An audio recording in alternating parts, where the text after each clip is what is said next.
Jami-Lee Ross. I move that the question be now put. Yes, we've had, members, we've had fair coverage of part one. So the question is that the question be now put. No, I'm ruling. The question is that the question be now put. The committee make a decision whether they accept it or not. It's in your hands. So the question is that the question be now put.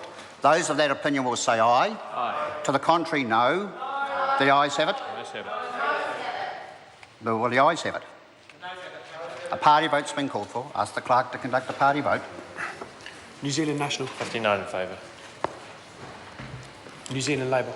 32 votes opposed. Green Party. 14 votes opposed. New Zealand First. 12 votes opposed. Maori Party. 2 in favour. At New Zealand. 1 in favour. United Future. 1 in favour.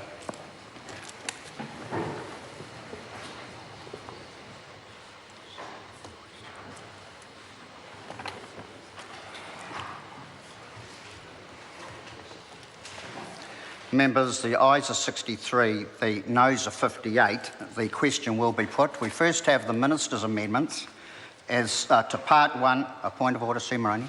Mr Chair, I want to raise a point of order about your ruling to accept the closure motion when there were a number of speakers who had their who hadn't taken a call on part one. The member will sit. I have listened for the last hour. The previous presiding officer listened for 55 minutes. We've had 23 calls in that time. The member herself had calls. I've listened intently to the debate. It was a decision of the committee as a whole to accept a to vote on the closure motion, and I put that to the meeting, to the committee, and the committee has decided. So we're now moving through the process. Point of order. No, I've ruled on it. If you're relitigating my ruling, that's a very serious matter. Is this a new point of order? It's a fresh point of order. Sue Moroney, point of order. I seek leave for the speaker to be recalled. Leave us. The question is that the speaker be recalled. All in favour will say aye. It's got to be by the motion. Contrary, no. Well, the ayes have it. The speaker will be recalled.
The House is resumed.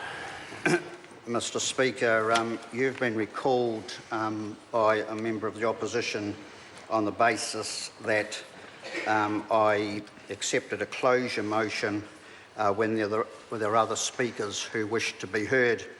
Mr Speaker, the committee made the decision to accept the closure motion. I only put it, so the committee as a whole makes that decision, not the presiding officer or the chairman at the time. On part one, Mr Chairman, we have had 23 calls. It has been quite a wide-ranging debate, and in fact, after an hour and 10 minutes, I made it clear that we should then move back to the specifics of the clauses in part one. And I noted at that stage that the speeches up until that stage had set the scene, and that was fair because the Minister had done so in his opening comments. It had been a generalisation of workplace safety, and that was accepted, and I accepted that as well. But following that, when I made the decision then to focus on the quite narrow context of part one, we allowed that debate then to continue. Up until the first closure motion, every member who wanted a call had received a call, because I have a list. It was only when the closure motion was actually moved by a government member that other members then decided to go for the call. And so in my notes here, every member who wanted a call up until the first closure motion actually had received a call. And so on that basis, Mr Speaker, I believe that to be a fair and wide-ranging comments. They'd been done in good humour. They had canvassed the points of part one, and I was prepared to put the motion, and of course the committee decided to accept the closure motion. Subsequent to that, of course, you've been recalled. Speaking to the point of order. Mr Speaker, I did ask that you be recalled. I felt that, for the reasons that I'm about to set out, that the Chair's decision to accept a closure motion was premature. At the time, we had 6 Labour members on their feet seeking the call when the closure motion was taken, some of whom hadn't spoken on part one yet. I was amongst one of those, and yes, I have spoken on part one. And as the acting spokesperson, I would expect to have a good opportunity to speak on part one of the bill, which does include the purpose clause of a very a dense bill, a bill that is very complex. The acceptance of a closure motion is about the content of the part, and part one is an extensive part. There are many parts that have yet to be debated. The member who was on his feet immediately prior to the closure motion being accepted, Chris Farfoy, was debating clause 17, which hadn't been raised before by any other speaker.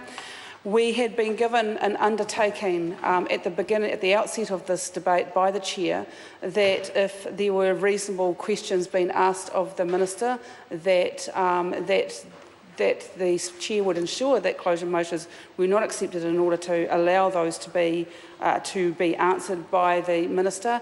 And in my colleague Chris Farfoy's contribution, he in fact did ask for a question that had been asked earlier in the debate, but he felt hadn't been responded to be addressed by the Minister, and we'd like to have that opportunity.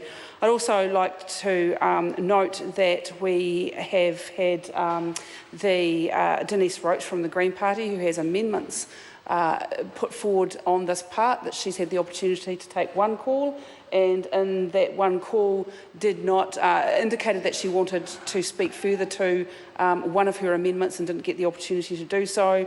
And I would like to point out that there were Labour members who were on their feet seeking the call before and after the closure motions that the Chair referred to, but did not get the opportunity to actually take those calls. Can I just ask the member how many times she was called and had the opportunity to speak? I've had two 5-minute calls consecutively. Mr Speaker, speaking to the point of order. Clayton Mitchell. I've had 3 calls, Mr Speaker, and I was intending on taking another call. I did actually rise to my feet the time before the time was called, but I was looking at the clock thinking that I'll leave it till we got back from recess. I did have some more questions to the Minister around section 10, which haven't been brought up yet, and I would also like to have one more opportunity to speak to part 1. Does the member wish to add? Lindsay Tish. Just in response to Sue Moroney's comments about questions to the Minister has been very receptive in answering questions. In fact, the Minister took 5 calls, which is virtually unheard of a Minister answering questions.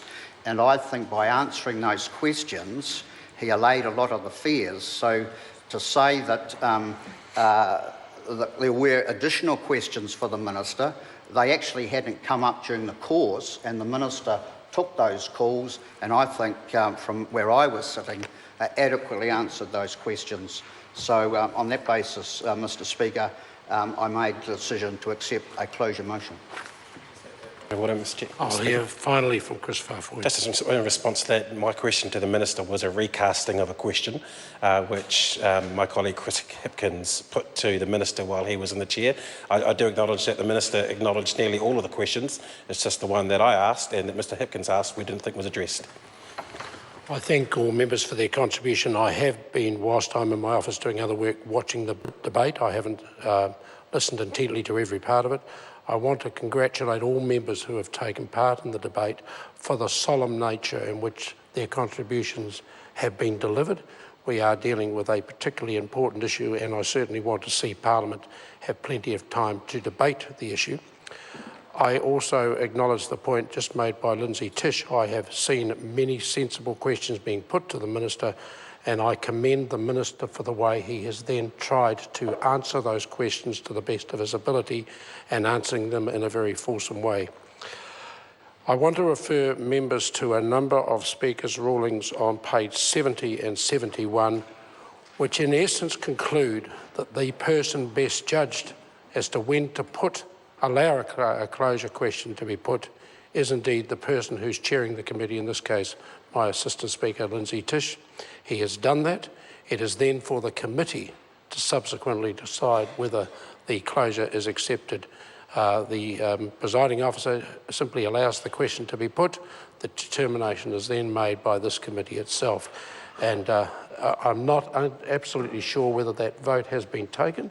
It has been taken, and I then assume it's been accepted, in which case that is the final matter in this case. I return. Does the member want to question a decision? Or?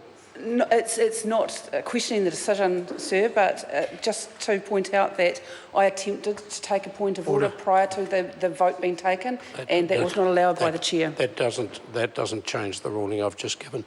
I return the House to committee. Mr. Chairman.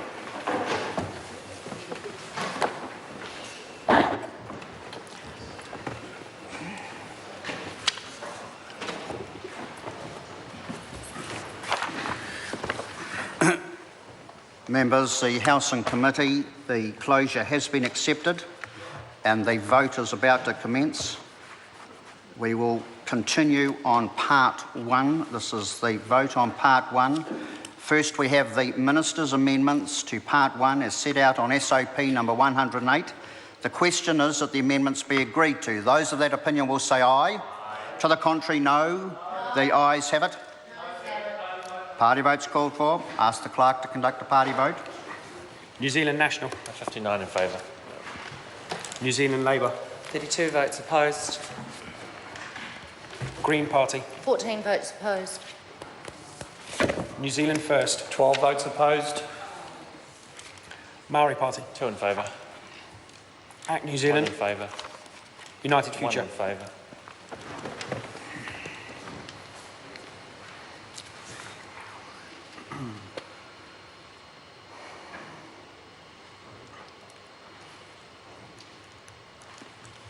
Members, the ayes are 63, the noes are 58. The amendments are agreed to. Next, we have Denise's Roach amendments to clauses 12 and 13 as set out on SOP number 105.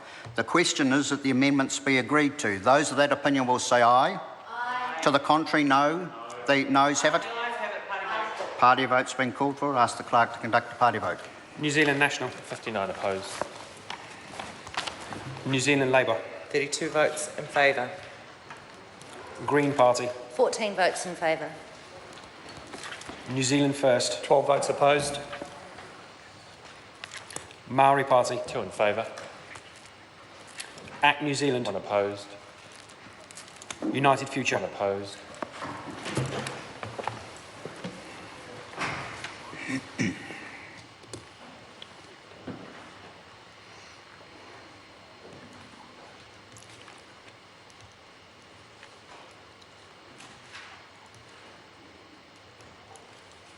Members, the ayes are 48, the noes are 73. The amendments are not agreed to. We now have Ian Lees-Galloway's amendment to clause 13A as set out on SOP number 100. The question is that the amendment be agreed to. Those of that opinion will say aye. Aye. To the contrary, no. The noes have it. Party vote's called for. Ask the clerk to conduct a party vote. New Zealand National. 59 opposed. New Zealand Labour. 32 votes in favour. Green Party. 14 votes in favour. New Zealand First. 12 votes in favour. Maori Party. 2 in favour. Just a minute, sorry. 2 in favour, thank you. Act New Zealand. 1 opposed. United Future. 1 opposed.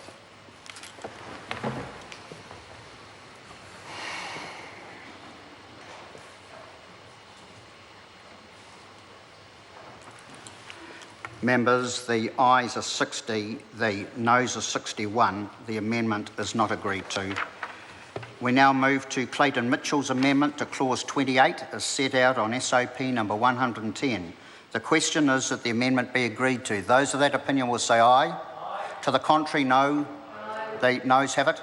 So, party vote's called for. Ask the clerk to conduct a party vote. New Zealand National. 59 opposed. New Zealand Labour.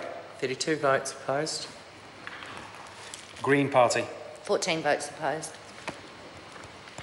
New Zealand First. 12 votes in favour. It's going to be close. No, order. When the member, you just say specifically what the vote is. No other comment. Maori Party. 2 votes opposed. Act New Zealand. 1 opposed. United 1 Future. opposed.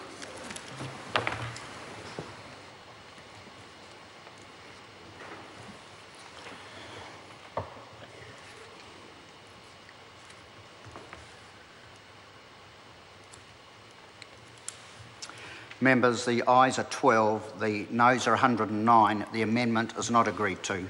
We now come to Clayton Mitchell's amendment, deleting clause 29AA set out on SOP number 110. The question is that the amendment be agreed to. Those of that opinion will say aye. Aye. To the contrary, no. The noes have it. Party vote's called for. Ask the clerk for a party vote. New Zealand National. 59 opposed. New Zealand Labour. 32 votes opposed. Green Party. 14 opposed.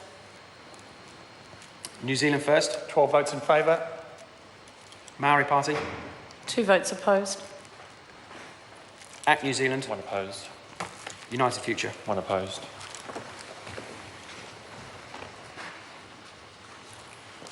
Members, the ayes are 12, the noes are 109. The amendment is not agreed to. Do I have to do those? We've done that one, 13A. Do I have to do those two? No, because the clauses are in the separate. Clauses are in a separate section. Clause 62 is in a different part, part 3. So it's all on the same SOP. Members, the question now is that part 1 is amended. Stand part. Those of that opinion will say aye. Aye. To the contrary, no. The ayes have it. Part. The ayes have it.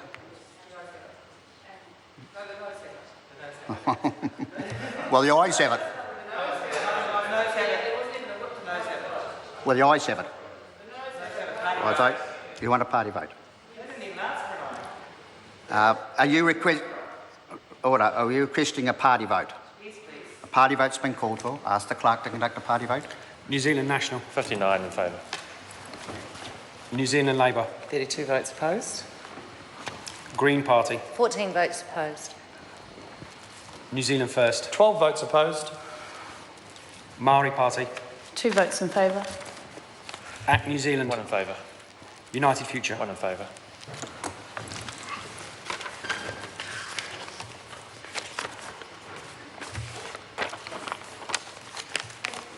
Members, the ayes are 63, the noes are 58. Part 1, as amended, will stand part. Members, the time has come for the dinner break, and I shall resume the chair at 7:30.